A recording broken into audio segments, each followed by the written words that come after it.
Hello friends, कैसे हैं आप सब? क्या हाल चल है जी आप लोगों के? आई होप सो सब बहुत बढ़िया होंगे। मैं उम्मीद करता हूं सर आप लोगों की प्रिपरेशन काफ़ी अच्छी चल रही होगी। आपकी प्रिपरेशन में ऐड ऑन करने के लिए कुछ रिवीजन स्ट्रैटेजी बनाई है कि sir CA inter advance accounts को किस तरीके से रिवाइज किया जाए। अभी अकाउंट्स की रिवीजन स्ट्रैटेजी में डाल चुका हूं कि उसमें आप किस तरीके से 80 प्लस 90 प्लस मार्क्स लेके आ सकते हो। Same goes for advance accounts also कि एडवांस अकाउंट्स में भी आप किस तरीके से 80 90 प्लस मार्क्स लेकर आ सकते हो पेपर में। सर आराम से 80 90 प्लस मार्क्स आ सकते हैं एडवांस अकाउंट्स में, प्रोवाइडेड कि आपने तैयारी अच्छी करी हो, स्ट्रैटेजी आपकी अच्छी हो। जनरली ये देखा गया है कि इंटर अकाउंट्स में, ग्रुप वन अकाउंट्स में बच्चों के अच्छे नंबर आ रहे हैं, लेकिन एडवांस अकाउंट्स में अच्छे नंबर नहीं आते। क्यों नहीं आते?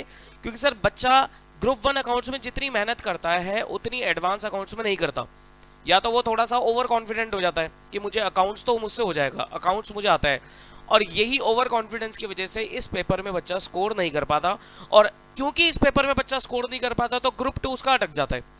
क्योंकि ग्रुप टू में दो तो आपके कोर थ्योरी पेपर हैं, ऑडिट और ईआईएस, जिसमें आपके मार्क्स बहुत ज़्यादा अच्छे नहीं आते हैं। 40-50 की नंबर रेंज में बच्चे मार्क्स लेकर आ रहे होते हैं। लेकिन जो आपका एडवांस अकाउंट्स और एफएमई को है, ये दोनों बहुत स्कोरिंग है।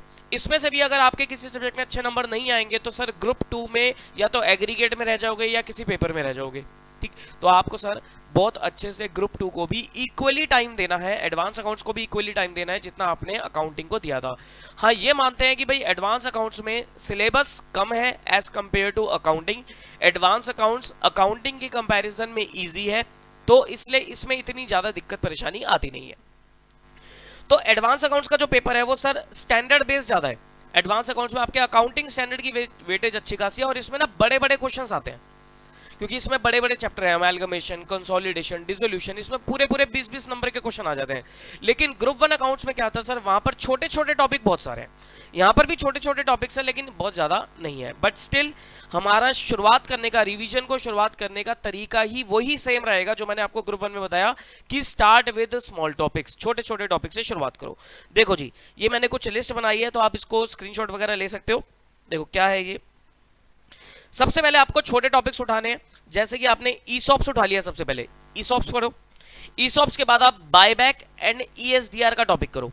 ईसॉप्स, बायबैक और equity share with differential right, ये तीनों सर छोटे छोटे टॉपिक है, लेकिन इनमें से भी 10 to 20 मार्क्स का पेपर आराम से आपको मिलेगा। लोअर साइड पे मिनिमम 10 नंबर तो आएगा ही आएगा, मैक्सिमम 20 नंबर तक में भी पहुंच सकता है। सर 20 नंबर में कैसे पहुंच सकता है? एक बार तो सर बायबैक में ही बहुत सारी चीजें ऐड करके इन्होंने 20 नंबर का क्वेश्चन बना दिया था। या फिर ऐसे हो सकता है कि सर बायबैक 15 नंबर में आ जाए और ईसॉप 10 नंबर में आ जाए, या ऐसे भी हो सकता है सर बायबैक 10 का है और ईसॉप भी 10 का आ जाए, या ऐसे भी हो सकता है कि सर बायबैक 5 का आ गया और ईसॉप भी 5 का आ गया, कैसे भी हो सकता है। लेकिन आएगा दोनों में से क्वेश्चन। हालांकि हर चैप्टर में से क्वेश्चन दिखेगा, कोई भी ऐसा चैप्टर नहीं है किसी भी, ना तो अकाउंट्स में ना एडवांस अकाउंट्स में, कि जिसमें से क्वेश्चन ना आए। हर एक चैप्टर में से क्वेश्चन कवर कर ही लेता है इंस्टीट्यूट। ठीक है जी। तो ईसॉप्स, बायबैक, ईएसडीआर, ये सबसे पहले करना सर। छोटे छोटे हैं, इंटरेस्टिंग है, 10 से 20 नंबर आपको दिलवा देंगे। ये करने के बाद फिर आप दो बड़े टॉपिक उठा लेना, जिसमें से एक बड़ा है एक छोटा है। बड़ा कौन सा है सर? बैंकिंग कंपनी, थोड़ा सा टाइम कंज्यूमिंग है, और एनबीएफसी छोटा सा है। इन दोनों को उठा लेना। इन दोनों की कंबाइंड वेटेज सर लगभग फिक्स्ड है 15 मार्क्स, 15 नंबर का इनमें से आपको एग्जाम में देखने को मिलेगा। ठीक है जी। तो ये आपकी बैंकिंग एनबीएफसी होगी। जब आपके ये 4 टॉपिक्स हो जाए, इनमें आपको बहुत ज्यादा टाइम नहीं लगेगा, सिर्फ बैंकिंग में थोड़ा सा टाइम लग सकता है, बाकी अदरवाइज किसी चैप्टर में टाइम नहीं लगेगा। तो इनको मिलाकर आप लगभग सर 25 से 30 नंबर की तैयारी आप कवर कर लोगे। ठीक है जी। ये सब होने के बाद फिर आपको सर अकाउंटिंग स्टैंडर्ड उठा लेने हैं। अकाउंटिंग स्टैंडर्ड की वेटेज एडवांस अकाउंट्स में ज्यादा रहती है as compare to group one accounts. यहां पर अकाउंटिंग स्टैंडर्ड की जो वेटेज है वो 30 to 40 मार्क्स है, कि सर 30-40 नंबर के अकाउंटिंग स्टैंडर्ड आते हैं। कहां कहां पर आते हैं सर? एक तो क्वेश्चन नंबर 1 जो कंपलसरी क्वेश्चन है 20 नंबर का, वो पूरा अकाउंटिंग स्टैंडर्ड बेस्ड है। एक क्वेश्चन नंबर 6 है, इसमें से भी 2 क्वेश्चन 5-5 नंबर के, तो मतलब 10 नंबर के, ये भी आपको अकाउंटिंग स्टैंडर्ड के मिलेंगे। तो 30 नंबर तो है ही है, 30 नंबर 30 मार्क्स का तो आएगा ही आएगा। बीच में से भी कहीं ना कहीं डाला जा सकता है, तो मैं राउंड फिगर में लेकर चलता हूं सर, 30 to 40 मार्क्स आपको अकाउंटिंग स्टैंडर्ड मिल जाएंगे। ठीक है जी। ये सब लिस्ट ऑफ अकाउंटिंग स्टैंडर्ड है जो आपके लिए एप्लीकेबल है। अब इसमें मैंने कुछ सीक्वेंस बना रखी है कि आपको पहले कौन सा करना चाहिए। बाकी आप अपने हिसाब से स्टैंडर्ड करना चाहो, आप बिल्कुल सीरियल ऑर्डर से करना चाहो सीरियल ऑर्डर से कर लो, उल्टा चलना चाहो उल्टा चल लो, क्योंकि देखो करने तो सारे हैं। मैं कोई भी ऐसा नहीं बोलूंगा कि ये स्टैंडर्ड आप छोड़ दो, सारे स्टैंडर्ड आपको करने हैं। ठीक, 10 स्टैंडर्ड है, 10 के 10 आपको अच्छे से कर देना। लेकिन हाँ, फिर भी मैं आपको ये बता सकता हूँ सर, आप किस ऑर्डर में चलोगे तो थोड़ा सा बेटर रहेगा। जैसे AS 4, 5 और 29 ये तीनों इकट्ठे कर लिया करो। थ्योरेटिकल स्टैंडर्ड है तो आपस में इंटरलिंक्ड है, तो 4, 5, 29 इकट्ठे कर लो। फिर एक AS 9 आता है रेवेन्यू रिकॉग्निशन, और AS 26 आता है इनटैंजिबल एसेट्स, इन दोनों को कर लो। देन उसके बाद एक रिलेटेड पार्टी डिस्क्लोजर्स है 18 को कर लो। ये सारे सर 18 तक हमारे थ्योरेटिकल स्टैंडर्ड है। उसके बाद आपके प्रैक्टिकल स्टैंडर्ड आएंगे, जैसे AS 22 टैक्सेस ऑन इनकम वाला, डेफर टैक्स वाला, वो कर लो। AS 20 earning per share practical standard है, वो कर लो। AS 24 1 घंटे का स्टैंडर्ड है, छोटा सा, 2 क्वेश्चन आपको इसमें याद रखने पड़ते हैं, तो AS 24 अच्छे से याद कर लो। फिर प्रैक्टिकल स्टैंडर्ड AS 19 हो गया, लीजेस वाला, वो कर लो। कंस्ट्रक्शन कॉन्ट्रैक्ट 7 हो गया, और लास्ट इज सेगमेंट रिपोर्टिंग 17 हो गया। तो सर ये आपके स्टैंडर्ड्स हैं, जो आपको इस ऑर्डर में चलोगे तो बेटर रहेगा। बाकी आप अपने हिसाब से कर सकते हो, लेकिन करना जरूर, कोई भी स्टैंडर्ड्स छोड़ना नहीं है आपको, सारे स्टैंडर्ड आपको कवर करने हैं। ठीक है जी, स्टैंडर्ड हो जाएंगे 30 to 40 मार्क्स आपके यहाँ पर कवर हो जाएंगे। इसको आप ABC एनालिसिस भी कह सकते हो, जो मैं आपको लिख के दे रहा हूँ, ये ABC एनालिसिस भी बोल सकते हो, क्योंकि मैंने मार्क्स लिख दिए। देखो पहले क्या होता था, पहले फिर भी मैंने कई बार 1-2 अटेम्प्ट में ABC एनालिसिस दिया है कि भाई ये A कैटेगरी का टॉपिक है, ये B कैटेगरी का टॉपिक है। देखो इंटरमीडिएट लेवल पे क्या होता है सर, इंटरमीडिएट लेवल पे ना सिलेबस टॉपिक्स कम है। अब जैसे मान लो ये 10-15 टॉपिक है, इनमें से मैं क्या ABC एनालिसिस दूं, हर चैप्टर में से क्वेश्चन आएगा, तो ABC एनालिसिस बन नहीं सकता। हाँ फाइनल लेवल पे क्योंकि बहुत सारे टॉपिक्स होते हैं, वहां फिर भी ABC एनालिसिस काम कर जाता है, लेकिन इंटरमीडिएट लेवल पे क्योंकि टॉपिक्स ही कम है, तो ABC एनालिसिस का कोई मतलब बनता नहीं है, क्योंकि हर चैप्टर में से आपको एग्जाम में क्वेश्चन देखने को मिलेगा। ठीक है जी, देन उसके बाद आता है लिक्विडेशन।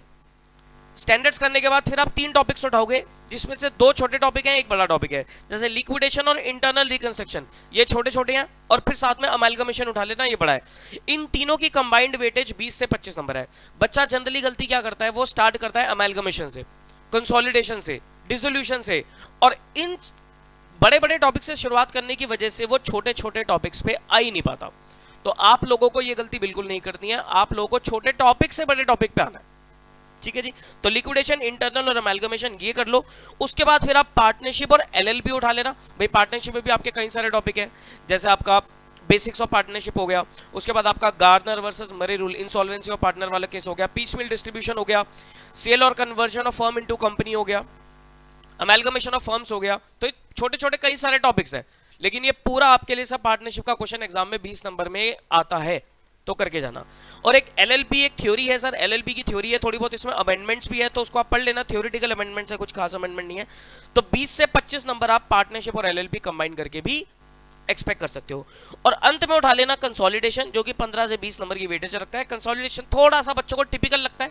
अगर आपको कंसोलिडेशन में कुछ दिक्कत आती है तो सर यूट्यूब चैनल पे जाइए, मेरे यूट्यूब चैनल पे मैंने कंसोलिडेशन की हर एक एडजस्टमेंट की वीडियोस डाल रखी है, तो आप उन वीडियोस को देखकर अपनी एडजस्टमेंट्स पक्की कर सकते हो। बस आप क्या करना, YouTube पे सर्च कर देना कंसोलिडेशन, मेरा नाम डाल देना CA वरुण जैन या VJC ग्लोबल लिख देना, तो आपको कंसोलिडेशन की कई सारी मेरी वीडियोस मिल जाएंगी। तो मोस्टली सारी एडजस्टमेंट कंसोलिडेशन की मैंने कवर करा रही है विद एक एग्जांपल के साथ। ठीक है जी, बुक के क्वेश्चंस नहीं है, लेकिन एडजस्टमेंट है और उससे रिलेटेड एक एग्जांपल है, ताकि आपकी एडजस्टमेंट पक्की हो जाए। ठीक है जी, वो देखोगे सर बहुत बच्चे उसका बेनिफिट उठा चुके हैं, उन काफी बच्चों को उससे मदद मिली है, तो आप लोग वहां से कवर कर सकते हो। ठीक है जी, तो ये आपका सर सिलेबस है। इस कहते हैं ना, इस सीरियल सीक्वेंस में आपको कर लेना चाहिए। अब आता है सर कितनी रिवीजन करनी है।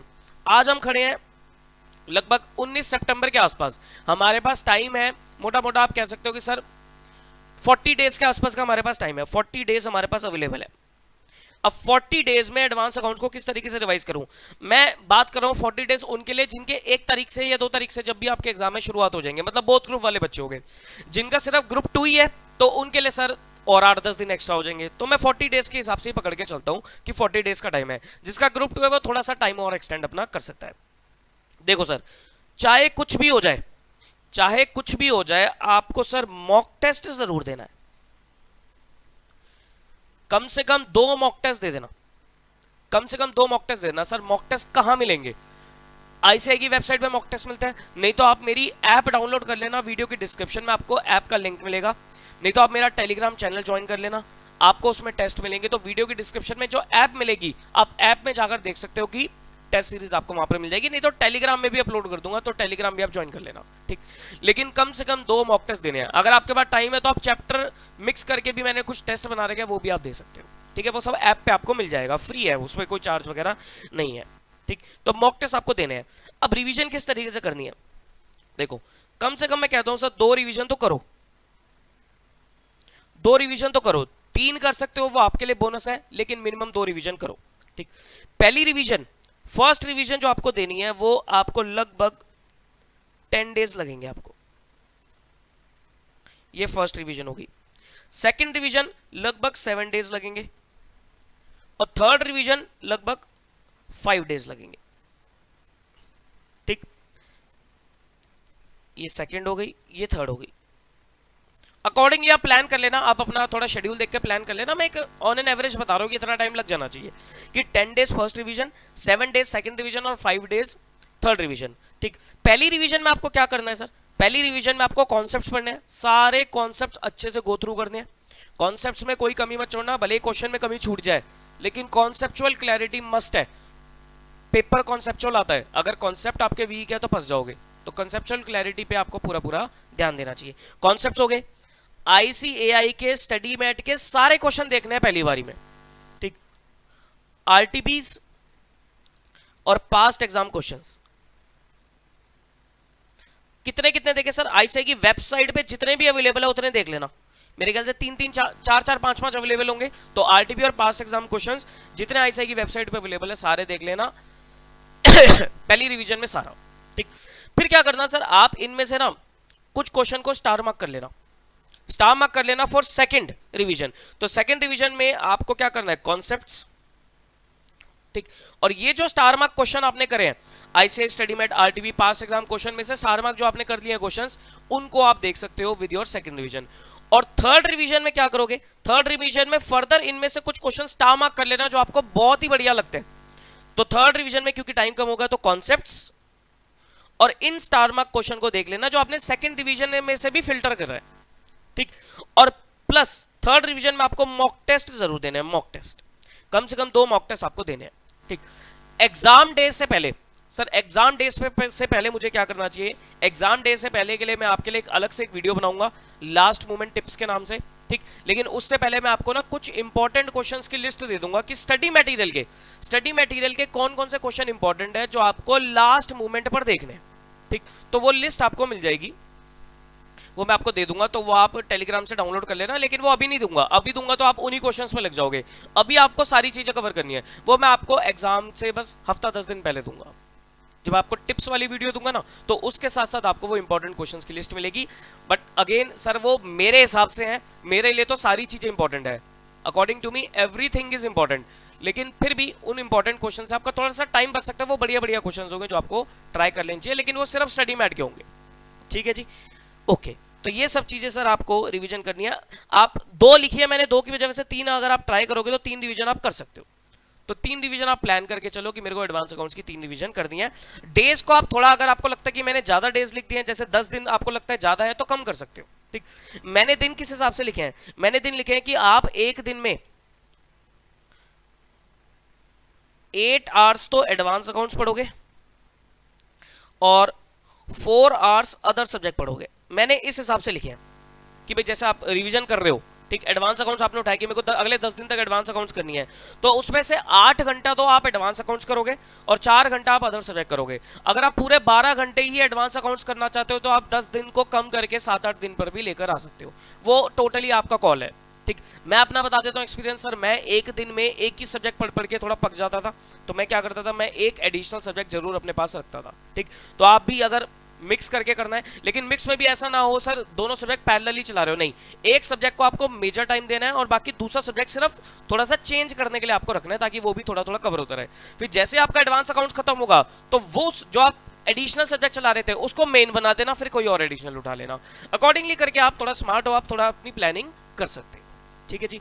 तो ये सब मेरे हिसाब से टिप्स हैं, रिवीजन स्ट्रेटेजी है जो आपको मदद करेगी। आप एबीसी एनालिसिस कह लो, रिवीजन स्ट्रेटेजी कह लो, लेकिन अगर आप इस हिसाब से काम करोगे, इस हिसाब को फॉलो करोगे, तो आई गारंटी यू कि आप 80 to 90 प्लस अपने एडवांस अकाउंट्स में नंबर लेकर आ सकते हो, ठीक, और लाने भी पड़ेंगे अगर आपको ग्रुप 2 क्लियर करना है, या किसी बच्चे को सीए इंटरमीडिएट में रैंक चाहिए, बोथ ग्रुप्स वाले बच्चे को अगर रैंक चाहिए तो एडवांस अकाउंट्स में स्कोर करना आपके लिए मैंडेटरी हो जाता है।